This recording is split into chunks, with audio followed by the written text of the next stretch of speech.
교독하도록 하겠습니다. 제가 먼저 읽겠습니다. 그때 예수께서 제자들과 함께 겟세마네라고 하는 곳으로 가서 제자들에게 말씀하셨습니다. 내가 저기에 가서 기도하는 동안 여기 앉아 있으라. 예수께서 베드로와 세베대의 두 아들을 데리고 가셨습니다.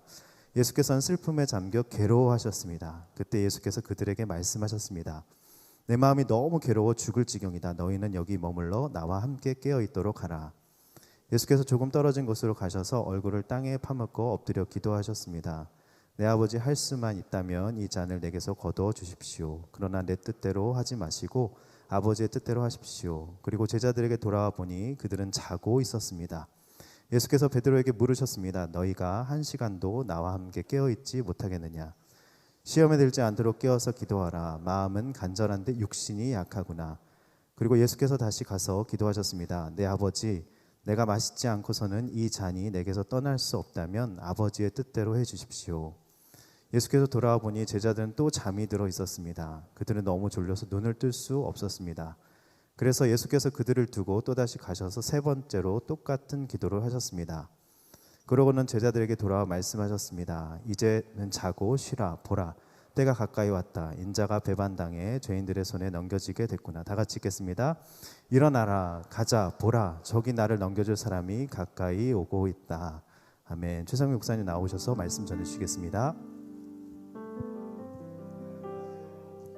오늘 밤 우리 예배로 초청하신 하나님께 우리 감사 영광의 박수 드리겠습니다. 하나님을 찬양합니다. 아멘.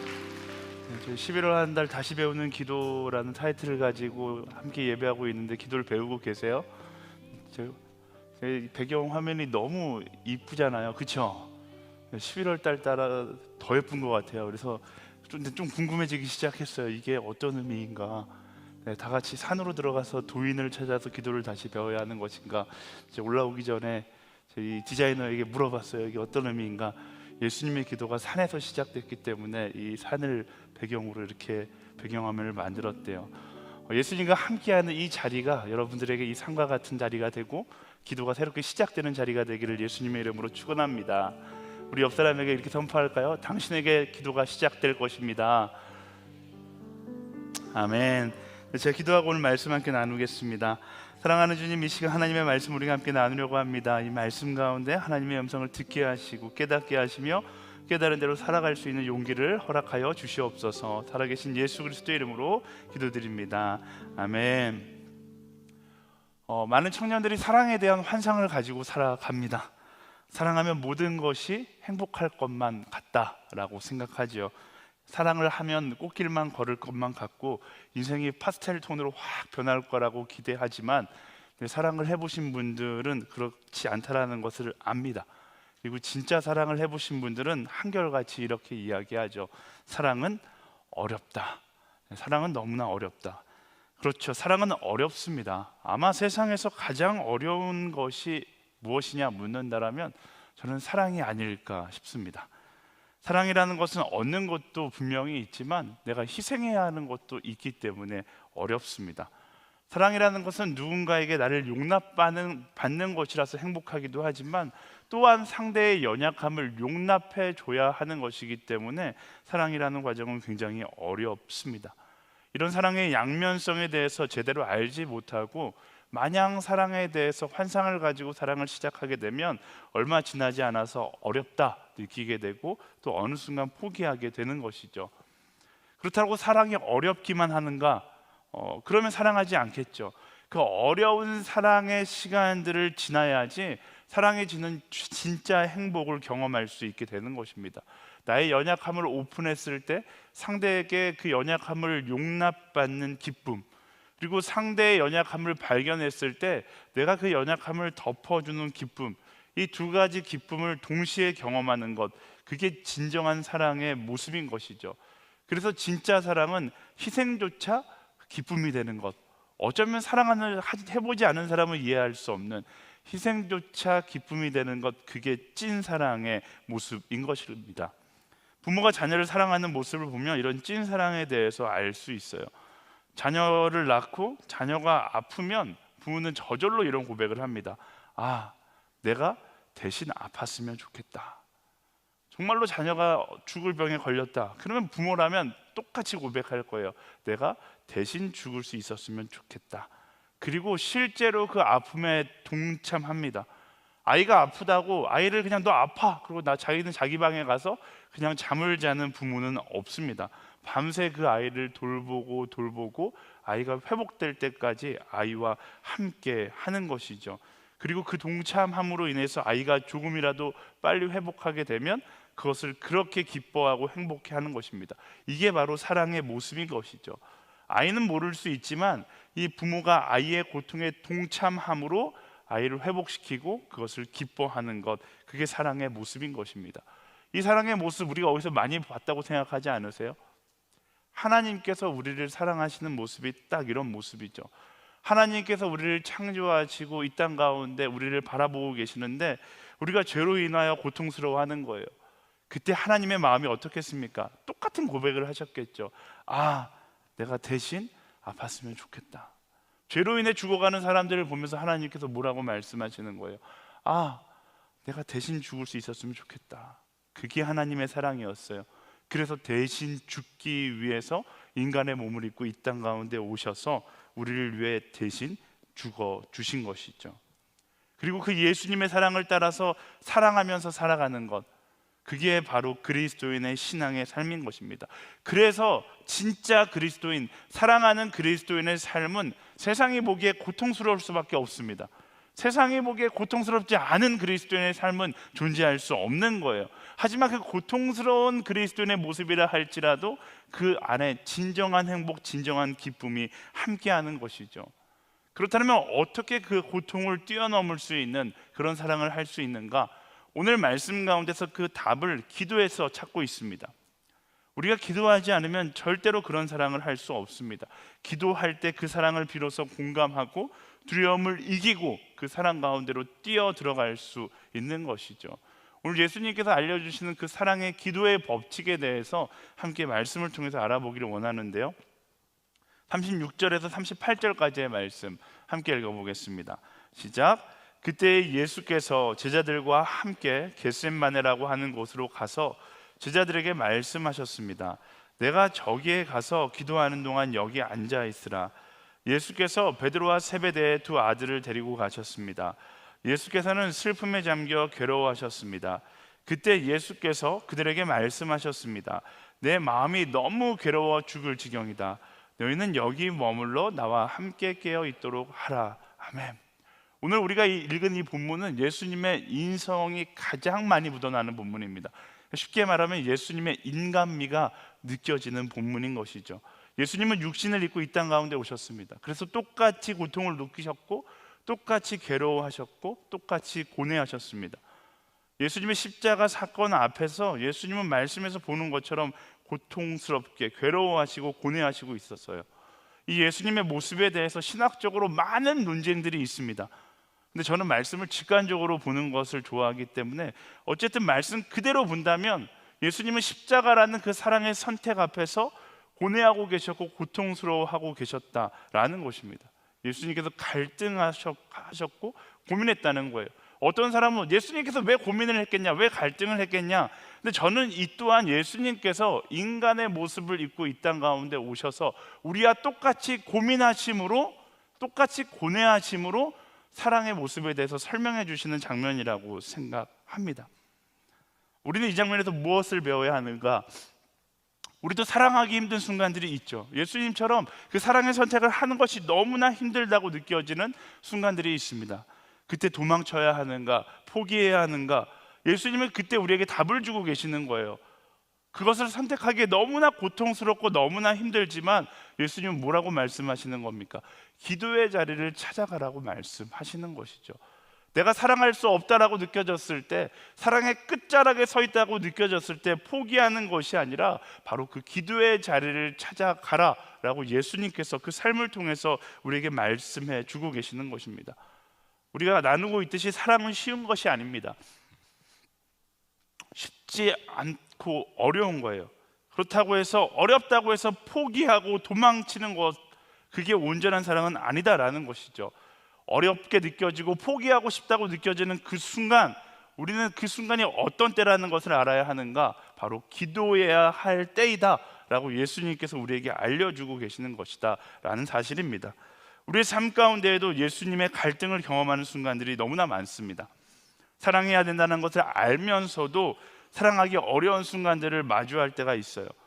나를 너무나 힘들게 하는 사람들을 만날 때 사랑하는 것이 너무나 힘들게 느껴지죠. 나와 원수 같은 가족들을 만날 때 사랑하는 것이 너무나 힘들게 느껴집니다. 거의 대부분 마음속에 나는 이 사람만큼은 절대로 사랑할 수 없다라고 생각되는 그 사람의 얼굴들이 있을 겁니다. 직장 동료일 수도 있고, 때로는 나에게 화를 내는 사람일 수도 있고, 나와 재판이 지금 걸려있는 사람의 모습일 수도 있습니다. 우리는 그런 사람들을 원수라고 이야기하잖아요. 근데 내가 사랑하지 못하는 것이 정상인가? 아니라는 거예요. 말씀은 뭐라고 이야기합니까? 그때가 그를 위하여 기도해야 할 때이다. 언제까지? 내가 사랑할 수 있을 때까지. 내가 사랑할 수 없는 상황을 만났다고 해서 사랑을 포기하는 것이 아니라, 내가 사랑할 수 없다는 것을 인식한다라면 가장 먼저 나는 기도의 자리를 찾아갈 수 있어야 한다라는 것입니다. 그게 어떤 상황이든, 나의 원수가 되었든 나의 적이 되었든 내 안에 사랑의 마음을 빼앗기지 않기 위해서 기도할 수 있어야 한다라는 거예요. 제가 어린 시절에 저에게 형이 2명이 있거든요. 저희 특별히 둘째 형이 정말로 잘생겼어요.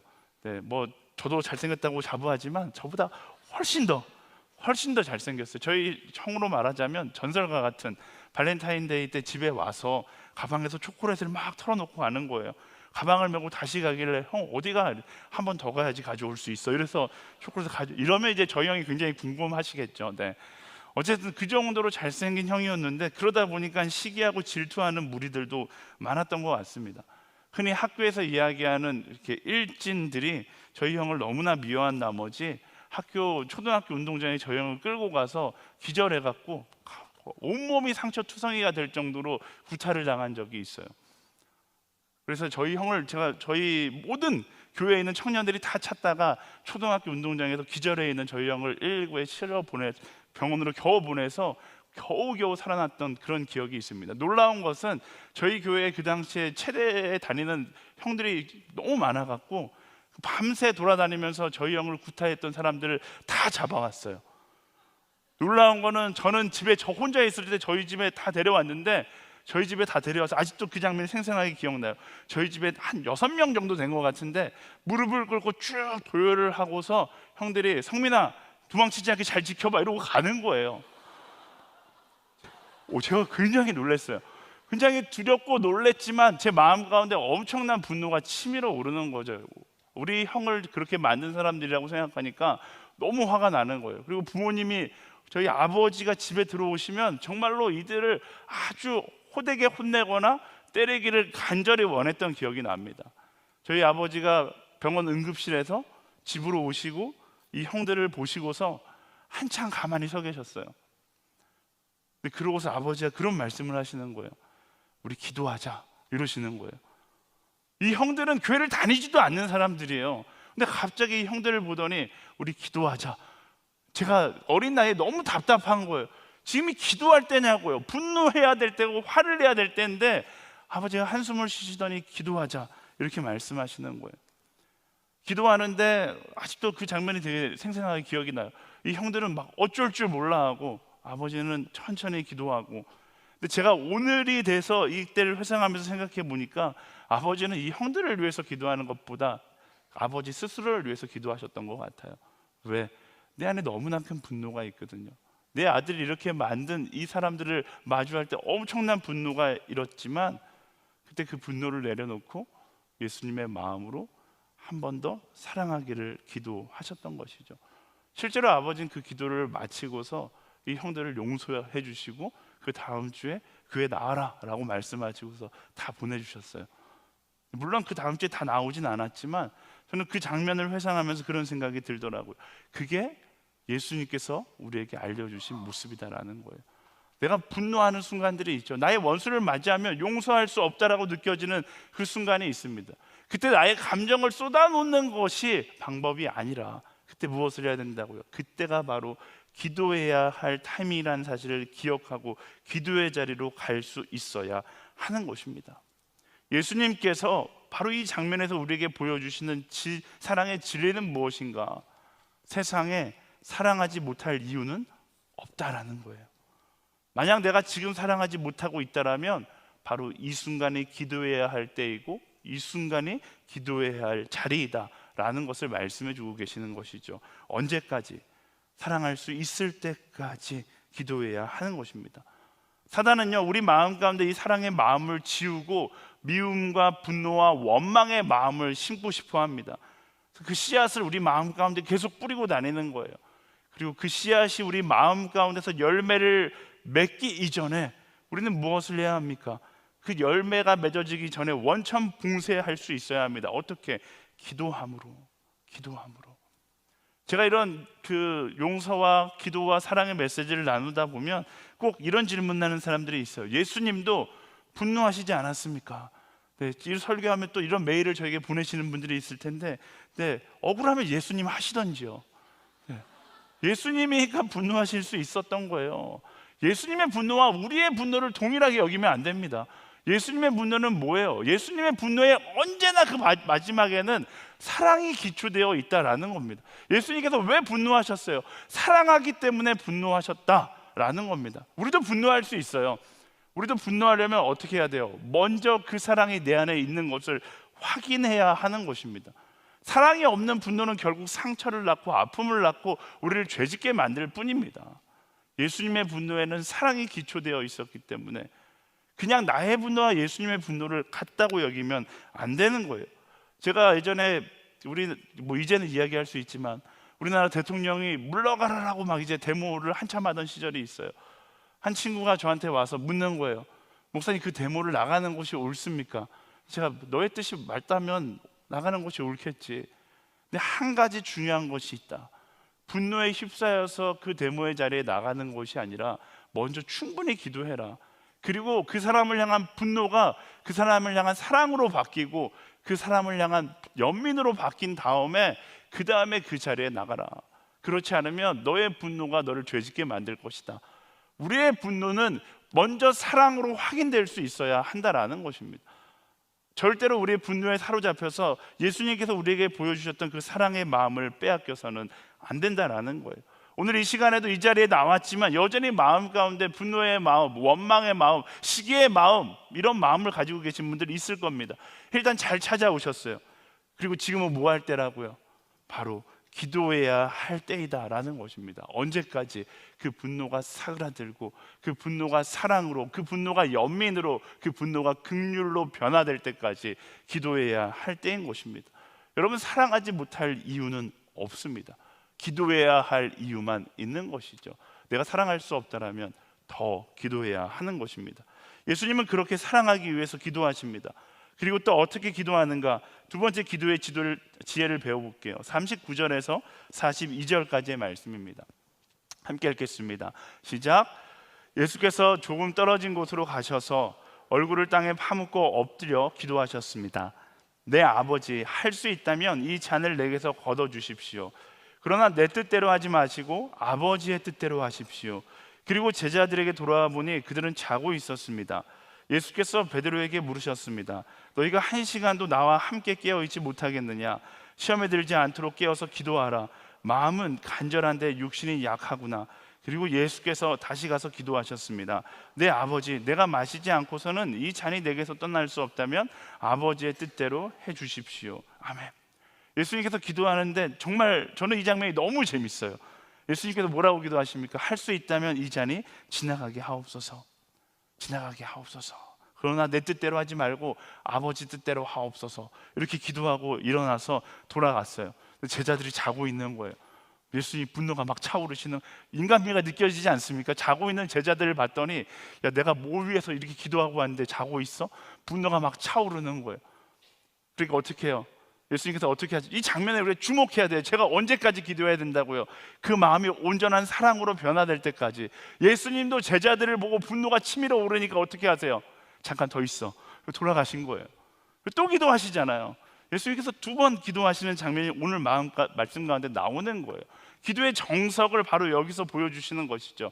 사람의 육신은 연약하기 때문에 내 육신의 뜻을 따라서 정신없이 나아가서는 안 된다라는 것입니다. 나는 연약한 존재고 언제든지 오염될 수 있는 존재라는 사실을 인정하고, 내 안에 분노가 침투했을 때, 내 안에 정직하지 못한 마음이 침투했을 때, 내 안에 상황을 향한 그 안타까운 마음들이 침투했을 때, 그 마음, 상황에 나의 마음을 빼앗기는 것이 아니라 다시 기도의 자리로 나아가 나의 뜻이 아니라 하나님의 뜻을 따를 수 있도록 기도해야 한다라는 것입니다. 언제까지 기도해야 돼요? 내 약함이 사라지고 하나님의 뜻이 나를 다스릴 때까지 기도할 수 있어야 하는 것입니다. 기도하고 나갔어요. 근데 마음이 무너져 내려. 그럼 어떻게 해야 돼요? 다시 기도의 자리로 돌아가서 기도할 수 있어야 하는 것입니다. 일주일에 한 번 기도해서 안 되면 매일 기도하고, 매일 기도해서 안 되면 밤낮을 정해놓고 기도해서라도 내 뜻이 아니라 하나님의 뜻을 따라갈 수 있도록 기도해야 한다라는 것을 이야기하고 있습니다. 물론 이 기도의 장면에서 또 한 가지 우리가 기억해야 되는 것은 나의 바램을 이야기할 수 있다라는 거예요. 아니요, 나의 바램을 하나님 앞에 속 시원하게 이야기할 수 있어야 돼요. 내 안에, 내 마음 가운데 있는 나의 욕심들을 하나님 앞에서 속 시원하게 이야기할 수 있어야 한다라는 것입니다.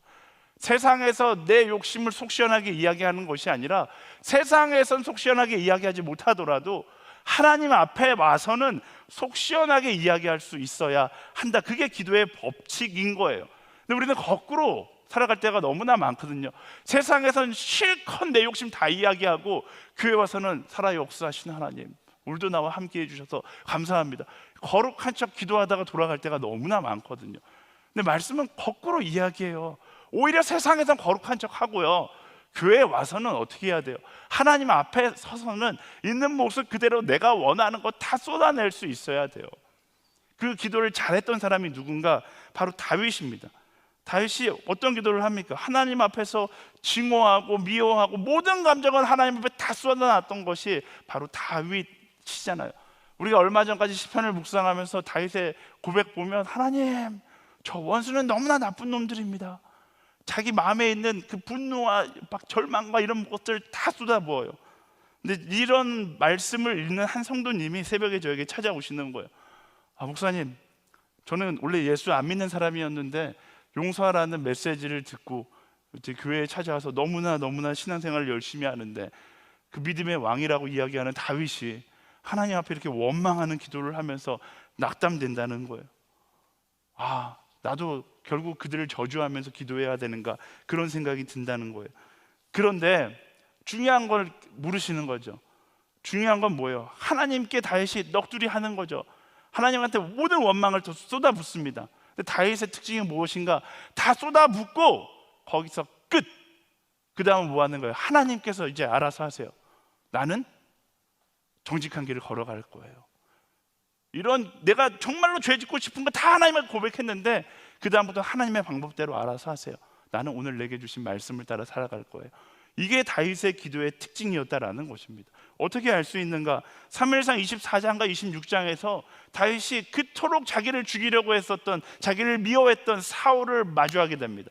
사울을 죽일 수 있는 기회가 있었어요. 근데 다윗은 어떻게 해요? 죽이지 않아요. 왜? 그건 하나님께서 하시는 거니까. 평상시 그토록 아무리 사울을 죽이고 싶었다 할지라도 그건 하나님께서 하실 것이기 때문에 나는 죽이지 않고 나는 의의 길을 걸어가겠다. 그 길을 걸어가는 것입니다. 이게 기도의 정석인 거예요. 내가 원하는 거 하나님께 다 이야기해야죠. 있는 모습 그대로 주 앞에 나와서 다 쏟아붓는 거예요. 가식적으로 기도하지 마시고요, 증언부언하지 마시고요, 여러분의 마음 가운데 있는 모든 바람들, 여러분의 언어로, 여러분의 감정으로 다 쏟아붓는 게 기도인 거예요. 하나님께 예의 차리면서 기도하는 것, 이게 기도가 아니라 내 감정 모든 걸 다 쏟아부어서 하나님한테 이야기하고, 그리고 뭐 하는 거예요? 예수님께서 기도하셨던 것처럼, 그러나 내 뜻대로 하지 마시고 주님 뜻대로 하십시오. 이야기할 수 있는 것, 그게 기도인 것입니다. 내 입장에서 힘들죠. 내 계산도 있고 내 판단도 있을 겁니다. 그거 다 무시하라고 이야기하는 게 아닙니다. 그거 다 가지고 하나님 앞에 찾아가세요. 그리고 여러분의 상황을 하나님 앞에 다 브리핑하세요. 가감 없이, 인내하지 말고 여러분의 억울함 다 토로하세요. 하나님 앞에서 좋은 것만, 충성된 기도만 하려고 하지 말고 여러분의 모든 상황을 다 쏟아붓는 거예요. 여러분의 자존심 따윈 다 버려두고 다 하나님 앞에서 거룩한 척하는 것처럼 어리석은 것이 없습니다. 이미 다 아시는데 솔직하게 다 이야기하는 거예요. 하나님에게 있는 모습 그대로 나아가고 그 다음에 하나님과의 진실된 대화가 시작되고, 기도라는 건 나의 얘기를 다 하고 그 다음 하나님의 뜻에 설득되는 것이 바로 진정한 기도인 것입니다. 저는 굉장히 보수적인 집안에서 태어났습니다. 저희 아버지 목회자셨는데 저희 아버지가 굉장히 보수적인 신앙관을 가지고 계신 분이기 때문에 저는 그런 신앙 교육을 받으면서 자라왔어요. 제가 예전에도 한번 이야기한 것 같은데, 저 어렸을 때 집에 전화가 오면 할렐루야, 저는 최용호 목사님의 셋째 아들 최성민이라고 합니다. 오늘도 무슨 일로 전화하셨습니까? 이렇게 전화를 받았어요. 전화를 끊을 때면 샬롬, 행복한 하루 되십시오. 전화를 이렇게 받았어요. 그런 신앙 교육을 받으면서 자라왔어요. 하나님께서 온전히, 주일날은 가게도 가지 않고 주일날 TV도 죄책감 가운데 틀어야 되는 그런 집안에서 자라났거든요. 그러다가 대학생이 되자 이게 올곧다가 한 번에 팍 부러져 버린 것 같아요. 저의 방황이 시작됐습니다.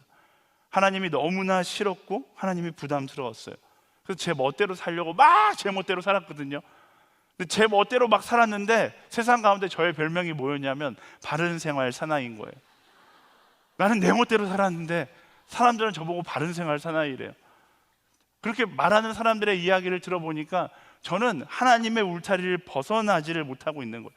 하나님께서 제 발목을 꽉 붙잡고 너는 절대 벗어날 수 없다 이야기하는 거죠.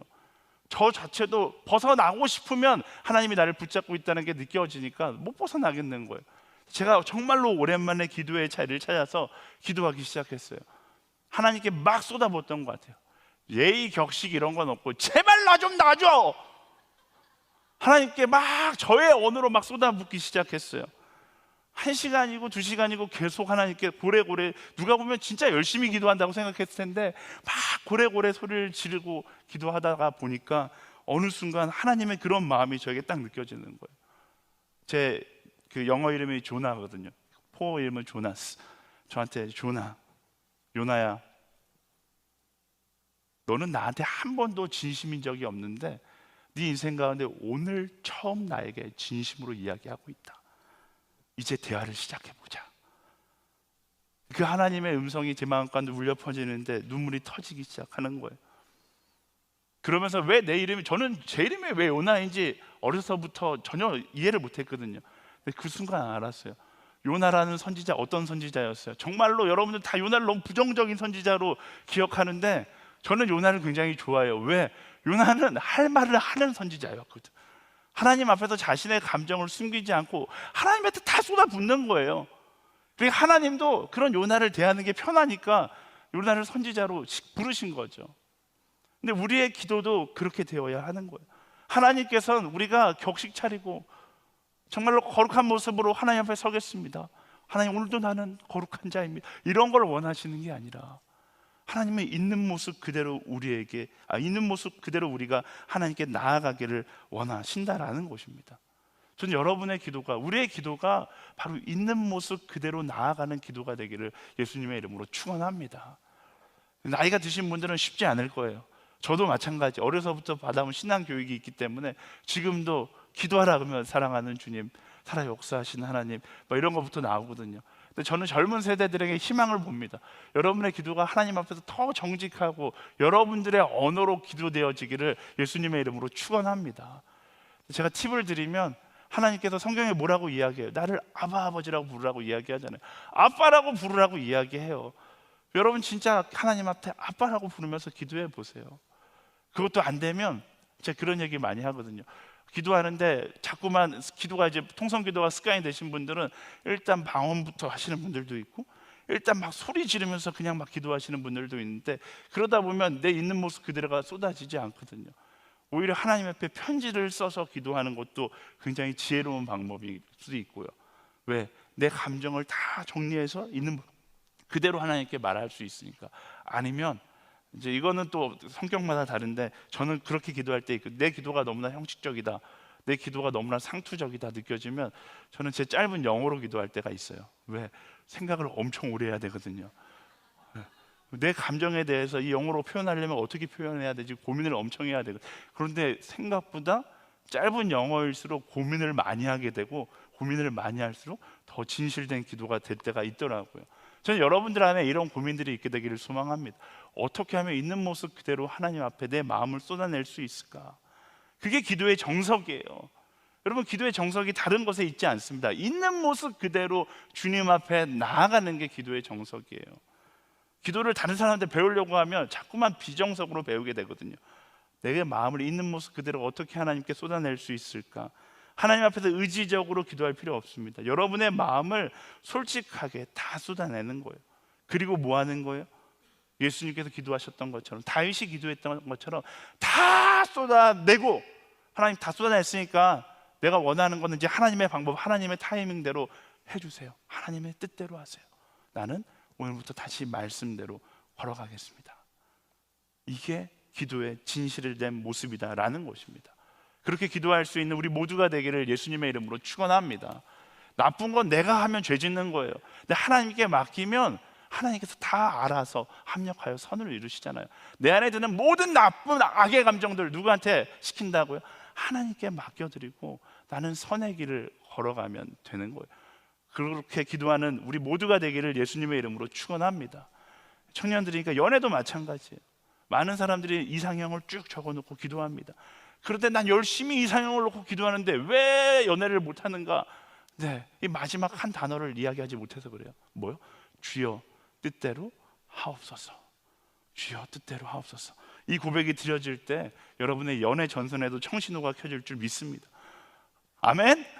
네, 하나님의 만남에 숨겨진 비밀이 있어요. 이상형을 만나는 것이 아니라 하나님을 사랑하는 사람을 만나면 그 사람이 이상형이 되는 거예요. 우리 옆 사람에게 선포하겠습니다. 주님 뜻대로 사랑할지어다. 아멘. 놀랍게 내 모든 것들을 하나님께 쏟아붓고 하나님의 뜻대로 하시옵소서 고백하고 나면 그때부터 우리는 이전에 경험할 수 없었던 자유함을 경험하게 되는 것입니다. 오늘 말씀 45절과 46절 말씀 함께 보겠습니다. 시작.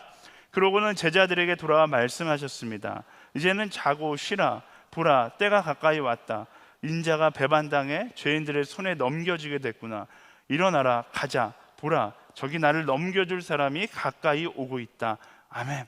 기도하고 난 후 예수님 어떻게 하세요? 가자고 말씀하세요. Go with me, 함께 가자. 방금 전까지 두렵다 기도하셨는데 기도하고 나니까 모든 걸 하나님께 맡기고 나니까 정반대의 모습으로 담대하게 나아가는 거예요. 예수님의 모습이 무엇을 보여주시는 겁니까? 우리의 생각을 내려놔야지, 우리의 기도 제목들을 내려놔야지 담대해질 수 있다라는 것입니다. 다 쏟아내고 하나님께 온전히 맡겨드리면 그때부터는 담대해질 수 있다라는 거예요.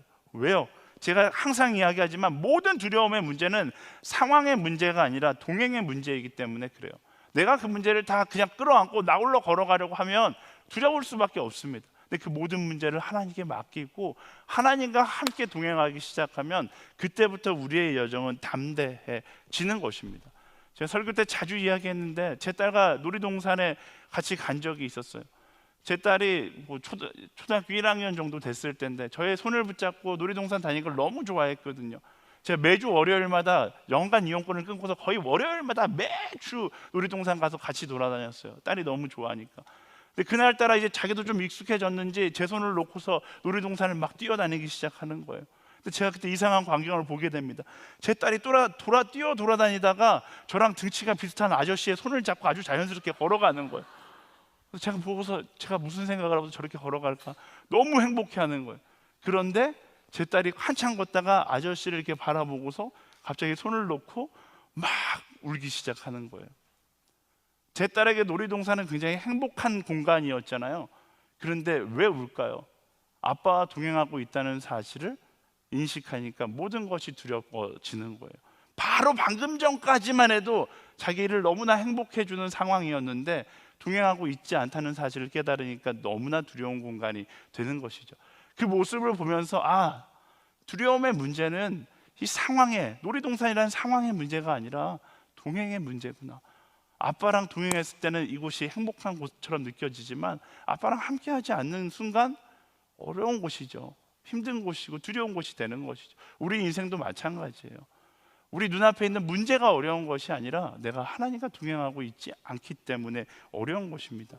내 모든 문제들을 주님께 맡겨두고 나는 하나님과 함께 두 손을 붙잡고 나아가면 담대하게 되어 있습니다. 그때부터는 왜 내가 책임지는 인생이 아니라 하나님께서 책임지는 인생이 되기 때문에 그래요. 내가 책임지는 인생에서 그가 책임지는 인생으로 변화되는 것, 그게 바로 기도의 능력인 것입니다. 오늘 밤 여러분의 기도를 통해서 여러분들이 책임지는 인생에서 하나님께서 책임지는 인생으로 변화되기를 예수님의 이름으로 축원합니다. 말씀을 정리할게요. 오늘 세 가지를 나눴어요. 제가 요점 정리를 해놨습니다. 기도 타이밍, 언제 기도해야 된다고요? 사랑하기 힘들다라고 느껴지는 그 순간, 그때가 기도해야 할 타이밍입니다. 이 정도 사랑했으면 됐어, 이제 힘들다, 포기해야지라고 이야기하는 그 순간이 더 기도함으로 사랑의 마음을 다잡아야 될 타이밍인 것입니다. 두 번째, 기도의 방법을 나누었습니다. 있는 모습 그대로 다 쏟아내는 거예요. 하나님 앞에 나와서 다 쏟아내세요. 그 사람 너무나 나빴어요. 뒷담화는 세상에서 하는 게 아니라 하나님한테 하는 거예요. 하나님한테 다 쏟아붓고 마음을 털어버리고, 그 다음에 뭐라고요? 하나님, 이제 이거 하나님 뜻대로 하시고요, 이제 나는 말씀 따라 살아갈게요. 나쁜 건 하나님한테 다 시키고요, 여러분들은 말씀 따라 선의 길을 걸어가면 되는 것입니다. 기도의 결과가 무엇입니까? 상황이 두려움이 아니라 하나님과 동행하는 담대함을 가지고 나아가는 거예요. 상황의 문제가 아니라 동행의 문제임을 기억하고, 기도하면 상황은 작아 보이고 하나님은 위대하시다는 것을 알게 되는 것입니다. 오늘 기도함으로 그 하나님과 동행하는 새로운 인생이 시작되기를 예수님의 이름으로 축원합니다. 아멘. 네, 오늘 우리 함께 찬양하기를 원하는데요, 우리 있는 모습 그대로라는 아주 오래된 찬양인데, 오래된 찬양일수록 가사에 담겨져 있는 의미가 또 진실하지 않습니까? 우리 다 같이 자리에서 일어나서 우리 두 손을 가슴에 모으고 하나님 앞에 있는 모습 그대로 나아가기를 원합니다. 하나님, 내가 정말 조금의 가감 없이 나의 있는 모습, 오늘의 상황 그대로 주님께 나아가기 원합니다. 그리고 나의 모든 오늘의 상황을 하나님께 쏟아부을게요. 어떤 형식도 필요 없습니다. 여러분의 감정, 소리를 지르기 원하시는 분들 소리를 지르셔도 돼요. 그러라고 함께 기도하는 거니까요. 방언으로 기도하기 원하시면 방언으로 기도하셔도 됩니다. 어떤 모습이 되어도 괜찮은데, 여러분 있는 모습 그대로 다 하나님께 쏟아부으면서 기도할 수 있게 되기를 소망합니다. 오늘 또 마침 우리 사회를 봐주시는 목사님이 이런 쏟아부음의 기도의 달인 이승민 목사님이시거든요. 내면의 상처도 다 하나님 앞에 쏟아붓고 그 자리에 하나님을 채우고 가는 거예요. 하나님, 나 너무 힘든데요, 이제 이건 하나님께서 알아서 해주시고 나는 이제 말씀 따라 살아가겠습니다. 그 밤이 될 수 있게 되기를 예수님의 이름으로 축원합니다. 우리 함께 찬양할까요?